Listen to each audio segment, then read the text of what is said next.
უპირველეს ყოვლისა, საფრანგეთის პრეზიდენტის ემანუელ მაკრონისა და ბრიტანეთის პრემიერ-მინისტრის კირ სტარმერის ვიზიტი ძალიან მნიშვნელოვანია. ისინი მოლაპარაკებების მაგიდასთან უნდა იყვნენ.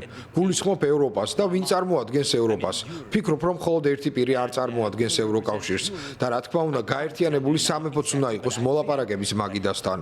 მაგალითად, თუ უსაფრთხოების გარანტიებზე ვსაუბრობთ, მე ჩემს პარტნიორებს ვუთხარი, რომ თურქეთის მონაწილეობაც უნდა გავითვალისწინოთ. რატომ? იმიტომ, რომ ეს ძალიან მნიშვნელოვანია. ვინ იქნება მზად, რომ რეალური კონტინგენტი მოგვაწოდოს, რეალური რაოდენობის ჯარისკაცები, გემები, ფლოტი და ასე შემდეგ. ამიტომ ამაზე უნდა დავფიქრდეთ. დიახ. და ასევე უნდა ვიფიქროთ გერმანიაზე და სხვა ქვეყნებზე, როცა ჩვენს პარტნიორებზე ვსაუბრობთ, რადგან გერმანია მეორე უდიდესი დონორი ქვეყანაა. გერმანიამ დაახლოებით 44-47 მილიარდი ევრო გაიღო ჩვენს დასახმარებლად. წარმოიდგინეთ, შეერთებულმა შტატებმა 100 მილიარდი და შტატების დახმარების 50% შეადგენს გერმანიის დახმარება. ამიტომ ყველას მიმართ უდიდესი პატივისცემის მიუხედავად, უნდა ვიპოვოთ ლოგიკური ნაბიჯები ასეთ მოლაპარაკებების მაგიდასთან.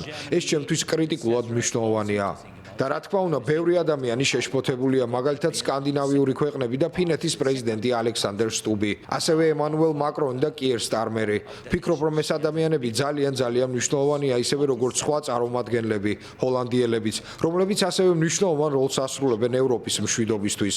ისინი ახლა მზად არიან, რომ დაგვიჭირონ მხარი, არ მინდა დეტალებში შევიდე კონტინგენტებთან დაკავშირებით ნებისმიერი სახის ზავის დროს. ამიტომ თქვი, რომ საფრანგეთისა და გაერთიანებული სამეფოს მხრიდან მოლაპარაკებები ამერიკის შეერთებულ შტატებთან სასწრაფოა.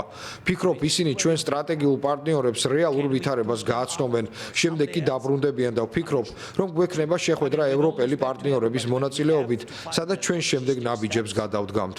ფიქრობ, ამერიკის შეერთებული შტატები და უკრაინა პირველ რიგში სტრატეგიული პარტნიორები არიან. ჩვენი ვალდებულებაა, როგორც პრეზიდენტების, რომ არ დავკარგოთ ეს პარტნიორობა.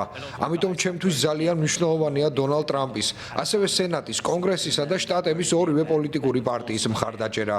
მაგრამ უპირველეს ყოვლისა ამერიკელი ხალხის მხარდაჭერა. მე ამაზე დიდ იმედს ვამყარებ და მადლობელი ვარ, რომ ეს მხარდაჭერა გვაქვს.